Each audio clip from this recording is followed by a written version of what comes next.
everybody, it's Ellen Trum, your Pampered Chef Consultant, coming to you from my kitchen today with the awesome abilities of our simple brownie pan. It is for way more than brownies. However, while I get these brownies in the oven, I'm going to tell you what else you can do with it. I am actually making our gluten-free brownie mix, and this is fantastic. I love this mix. You can't tell the difference. The first time I made it, I didn't tell my family, and I'm like, so how are the brownies? And they're like, they're really good. And I said, well, would you guess they're gluten-free? And they're like, absolutely no way. So if you're looking for a good gluten-free brownie mix, check out the pantry section of the catalog. And I am choosing to make them today in our wonderful brownie pan. And then if you're going to get the brownie pan, make sure you get a mini nylon serving spatula. This comes in black or teal. I like the teal because I can find it in the drawer quickly, because everything else is black, okay? You're also going to need a large scoop because this is just the right amount of brownie batter to put in a cupcake tin or your muffins and the brownie pan. So I did melt half a stick of butter in my 2-cup prep bowl. If you're a Norwex fan and have these fit perfectly on that 2-cup prep bowl, and you can hook the end right there and it leaves it vent a little bit. I wish we had those, but we don't, and I got those free with a party, and I like it for that, and then I don't have butter all over my microwave. Save the butter wrapper. Keep a plastic bag in your freezer. This is my little cooking hack for you.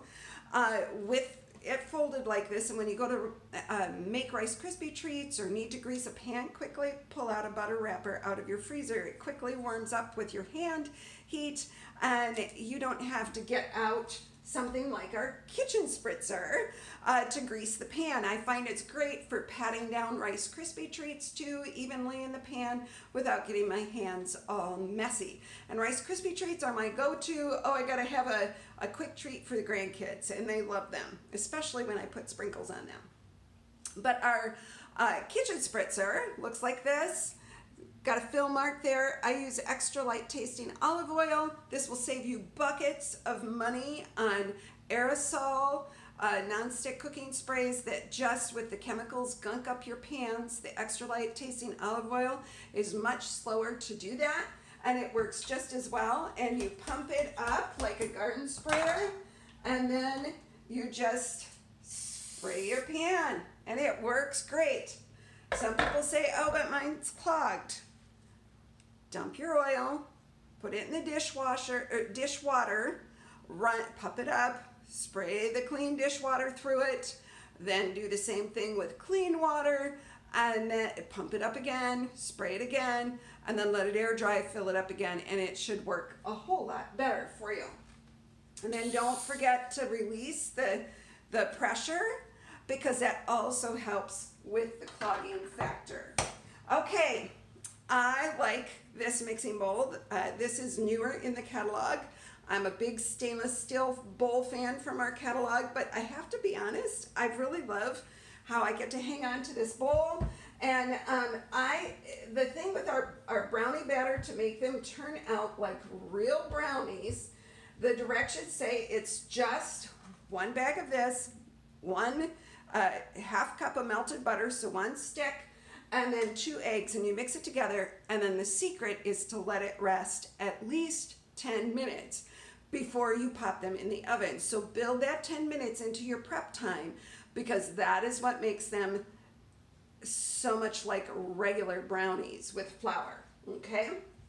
So I'm just going to quickly take my large scoop and dump that in there, and then I'll spread them out a little bit with my spatula. But let me give you some more ideas for the brownie pan. Think little mini egg. This is great for back to school and quick breakfast in the morning. Little baked oatmeals, little mini egg bakes, okay? You can have them ready in the fridge for you or your kids all week. And you bake once and you get 12, and granted, if you've got teenagers, they may eat 2 or 3. But great for that. You can also do mini meatloaves, mini twice baked potatoes, your sweet potato things, you know, a chicken and rice cube, and then pop it in the freezer and pop them out, put them in Ziploc bags in the freezer, and then they're easy to just put in a lunch container and pop in your lunch. All sorts of things that you can do with this pan. I call it my portion control pan. And you know, it's easy to cut a great big brownie or dessert of any kind. And you can do all sorts of desserts in here. Just go to my website at www.pamperedchef.biz/Ellen Traum, Traum, and check, just search brownie pan and recipes, and you're going to come up with some great recipes for this pan. But during the holidays, I like to make my stuffing in here because it doesn't take so long to bake in the oven, and they're nice little individual size portions, and just all sorts of individual stuff. So I would like to know, what do you make that this would be a godsend for you to have in your kitchen, because it would help you with that portion control. And if you have the brownie pan, do you use it for anything but brownies? You can make muffins in here, little breads, your quick breads, and the beauty of it is they bake so much faster. So if you're short on time, this is the way to do it. I do find with this pan, it is great. And you can reduce the heat a few degrees. It's a dark pan. It's standard rule of thumb. If it's 350, you bake at 325, and things like that. Just like any other darker pan. With brownies, I like to do that as well, so that they shouldn't burn on the bottom. But, you know, depending on your oven, if they're always burning, check your oven temp, because it may be off by a little bit. And so that's just a standard rule of thumb with anything. If it burns a lot, check the temperature. You might have to have that adjusted, or just adjust mentally for it as you bake. But see, I'm just kind of squishing this out. It should... there's like little mini chocolate chips in here, so those should like soften this up, but I just kind of want to get rid of that mound and push it around in here a little bit so that it will fill the whole well. I like to take, just a little gift idea for you, I like to take during the holidays and make fudge, and I put muffin papers in here, and then I make my favorite fudge, maybe 2 or 3 different kinds, and then put them in little cellophane bags, wrap them with a little bow, and then hand them out to my coworkers at work.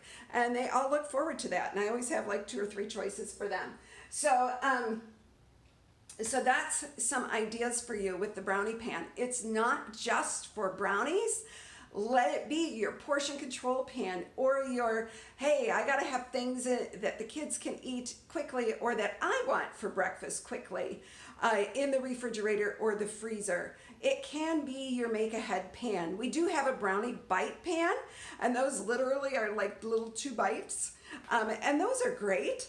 But if you're gonna do like portions to eat for lunch or breakfast, you're gonna want the brownie pan. So who has the brownie pan? What are you making in your brownie pan? And let us know. And is anything that I mentioned going to help you get your breakfast, lunch, dinner portions on the table faster? All right, that's it. Make sure, if you like this video, make sure you're sharing it.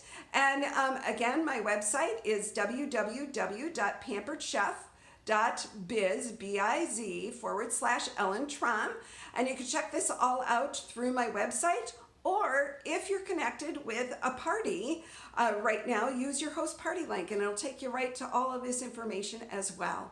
You guys have a great day, and we'll talk to you again soon. Take care.